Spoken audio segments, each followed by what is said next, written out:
오늘 우리가 읽는 말씀 이사야서 56장 말씀은 두 부분으로 내용상 갈라지는데, 하나는 하나님께서 자기 백성들을 구원하시는 일, 그것은 유대인들 전체가 아니라 유대인들 가운데에서도 참 유대인들, 그들만이 아니라 이방인들 중에서라도 하나님을 섬기고 경외하는 자들, 그들 모두가 다 하나님의 백성이 된다라는 사실을 이야기합니다. 그리고 구원을 받은 하나님의 백성들, 그들은 어떻게 그 구원에 합당한 삶을 살아야 되는지, 이것에 대해서도 우리에게 잘 알려줍니다. 그리고 후반부에 9절부터 12절 내용에서는 당시에 유대에 부패한 지도자들, 목자들을 향해서 하나님께서 그들의 실상이 어떠한지, 또 그들을 향한 하나님의 심판이 선언되고 있음을 우리가 살펴볼 수 있게 됩니다. 하나님은 처음부터 많은 민족 가운데 이스라엘 백성들을 선택한 것은 그 민족 전체를 선택한 것일지라도 그 민족 가운데서 하나님을 참으로 경외하는 참 이스라엘 사람들을 하나님이 언제나 구별해 하시는 일들을 우리가 살펴보게 되죠. 그리고 하나님의 구원의 대상은 이런 참 유대인들뿐만 아니라 이방에 있는 백성들까지도 하나님 그 구원의 대상으로 여기고 있다라는 것을 이야기합니다. 옛적에 하나님께서 시내산에 있는 이스라엘 백성들을 향해서 말씀하실 때 그들을 제사장의 나라로 하나님께서 그들을 택하셔서 그 제사장나라로 삼으신 것은 그들을 통해서 열방이 그들에게로 하나님께로 돌아오게 하시려고 하시는 뜻이 있다라는 사실을 분명하게 말씀하신 바가 있습니다. 그래서 하나님은 처음부터 하나님의 계획은 이스라엘 백성들만이 아니라 그 백성들을 자기 백성으로 삼으시고 그 백성들을 통해서 모든 이방의 족속들이 하나님께로 돌아오게 하시는 데 있음을 알려주신 바가 있어요. 그런데 이것이 시간이 지나감에 따라서 하나님의 백성들은 이 사실들을 많이 오해하게 됩니다. 그런데 우리가 잘 아는 것처럼 신약시대에 가게 되면 예루살렘에서 시작된 이 복음의 역사가 유대와 사마리아 그리고 땅끝까지 이르러서 그 복음이 전파되는 내용들을 우리가 보게 되죠. 그러한 하나님의 일하심이 있다는 것을 우리가 알게 되는데, 오늘 우리가 읽은 이 말씀 속에서도 그러한 내용들을 확인하게 됩니다. 먼저 우리가 읽은 말씀 중에서 8절 한번 가서 보시기 바랍니다. 8절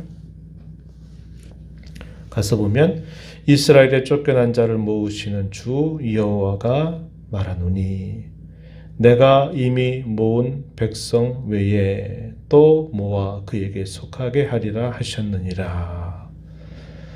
하나님께서 자기 백성들을 모으신다.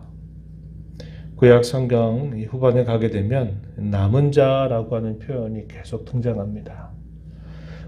모든 혈연적인 하나님의 백성들이 다 구원의 대상이 아니라 참 이스라엘 사람들을 하나님께서 그 구원의 대상으로 갈라내시는 모습들이 나타나죠. 그리고 그렇게 흩어진 자들을 다시 모으시는 하나님은 이미 모은 백성들 외에 또 다른 대상들을 모으신다는 겁니다. 그 대상들이 이방인들 중에서라도 하나님을 경외하는 자들, 그들을 모으신다. 이렇게 말씀을 하고 계시는 겁니다.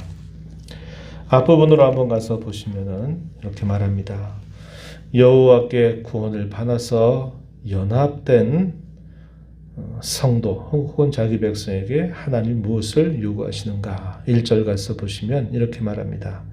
너희는 정의를 지키며 의를 행하라. 이는 나의 구원이 가까이 왔고 나의 공의 혹은 나의 의가 나타날 것이기 때문이다. 이렇게 말씀합니다. 정의를 지키고 의를 행한다. 이것은 하나님께서 자기 백성들에게 요구하시는 본분 중에서 십계명의 제 두 번째 돌판과 관계된 말씀으로 볼 수 있다면, 이어지는 말씀 2절에 보면요.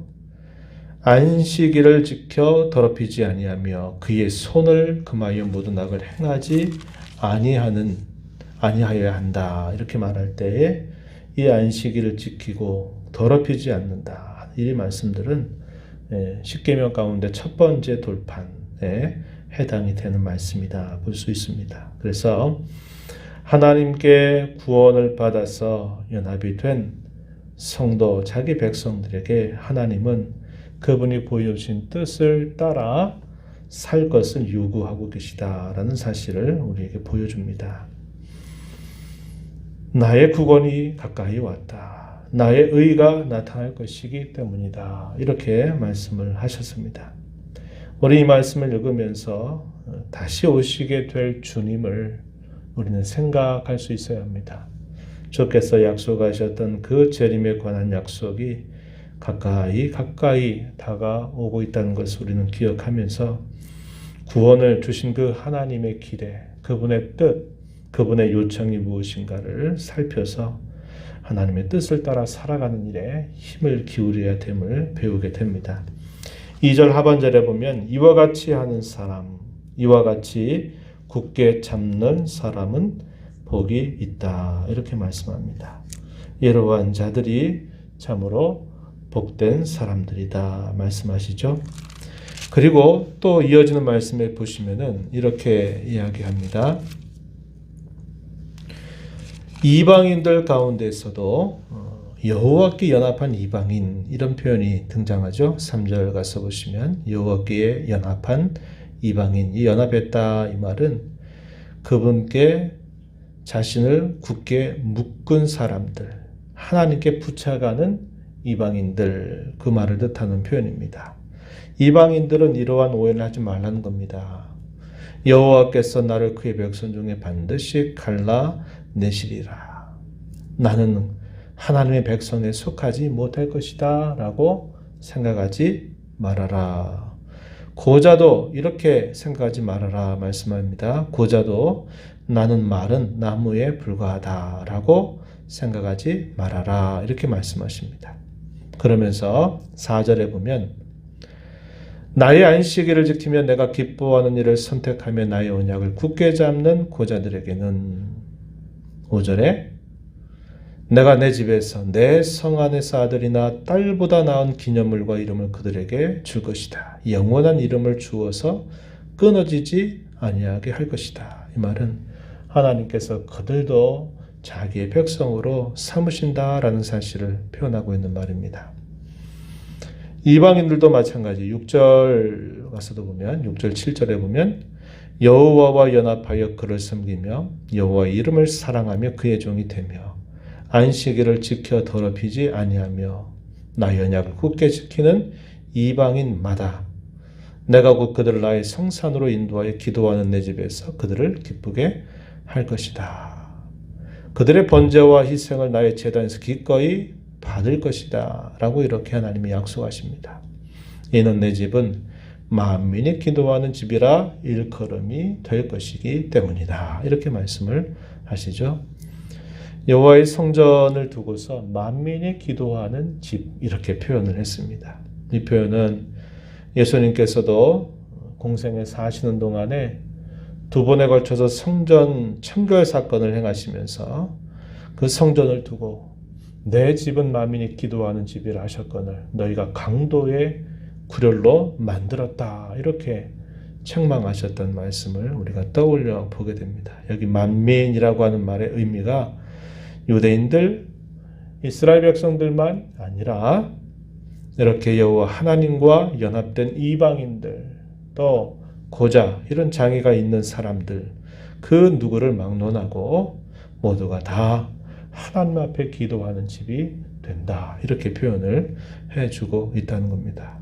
그래서 이 하나님의 구원의 계획은 이스라엘 가운데에서도 참 이스라엘 사람 그들만이 아니라 이방인들 중에도 하나님을 경외하는 사람 장애를 가지고 있고 또 그런 어려움이 있는 사람일지라도 하나님을 경외하는 사람 그들 모두가 다 하나님의 백성이 된다. 이 사실을 이야기해 줍니다. 이 말을 다르게 바꿔보면 구원을 받은 하나님의 백성들은 하나님께서 주신 그분의 말씀을 이와 같이 순종하며 살 것이다 라는 것을 우리에게 가르쳐 주는 것입니다. 이제 이어지는 말씀 9절 이하로부터 마지막 절 내용에서는 당시에 어두웠던 시대 가운데 지도자들로 있었던 그러한 자들을 향하여 하나님이 심판하시는 말씀을 전달하십니다. 10절에 보면은 이스라엘의 파수꾼들은 맹인이고 다 무지하다. 벙어리 개들과 같다. 이렇게 말합니다. 누워있는 자들이고 꿈꾸는 자들이고 잠자기 좋아하는 자들이다.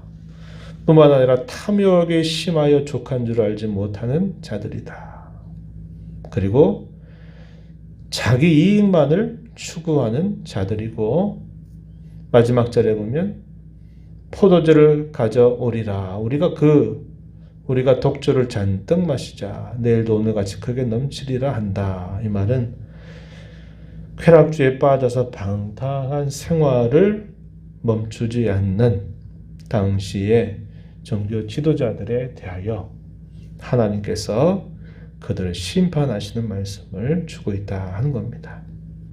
종교 지도자들은 그 백성들을 하나님 앞에 잘 인도하는 역할과 책임을 맡은 사람들이에요. 그런데 그들은 그 백성들 가운데서도 앞장선 사람이라 할지라도 그들이 이와 같이 하게 된다면 그들은 하나님의 무서운 심판을 피할 길이 없다. 이렇게 말씀을 하시는 겁니다.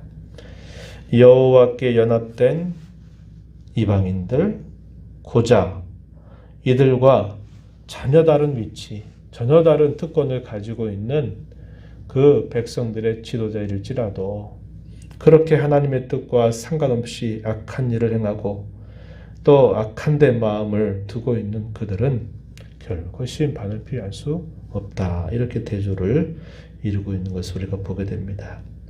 저와 여러분은 우리 주 예수 그리스도의 은혜로 말미암아 구원을 받아서 우리 주님과 연합된 자들임을 우리 말씀을 통해서 다시 기억하면서 주께서 다시 오시게 될 그 구원의 날을 우리가 생각하면서 하루하루를 주께서 우리에게 말씀하신 그분의 뜻을 우리 마음에 두고 또 그 말씀을 순종할 때 우리의 마음을 다하고 또 힘을 다해서 그 계명을 순종하는 삶을 살아야 됨을 잊지 말고 힘써 행하는 모두가 되기를 바랍니다. 하나님 아버지, 주일 이 새벽 시간에도 저희들을 깨워주셔서 오늘도 하나님의 면전으로 불러주신 것을 감사드립니다.